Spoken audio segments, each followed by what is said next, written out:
قرآن مجید میں انسان کی تخلیق کے حوالے سے کئی مقامات پر یہ بات واضح کی گئی ہے کہ اللہ تعالیٰ نے انسان کو مٹی سے پیدا کیا۔ قرآن کا تصور یہ نہیں کہ اللہ تعالیٰ نے ایک روز مٹی کا ایک پتلا بنایا اور اس میں روح پھونک دی۔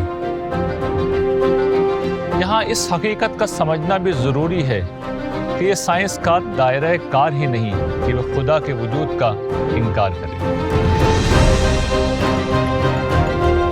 سائنس کو انکار خدا کی بنیاد سمجھنا ایک غلطی تھی۔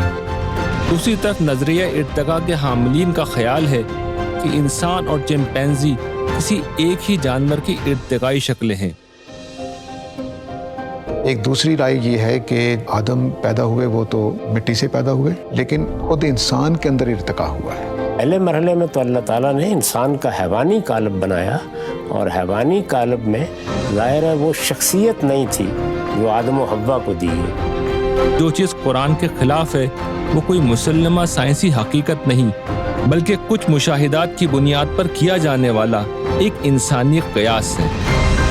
قرآن مجید یہ بتاتا ہے کہ انسان اس زمین پر خدا کی امتحانی اسکیم کے تحت موجود ہے۔ ہم نے اسی زمین سے تم کو پیدا کیا ہے، ہم اسی میں تم کو لوٹائیں گے اور اسی سے تم کو دوبارہ نکال کھڑا کریں گے۔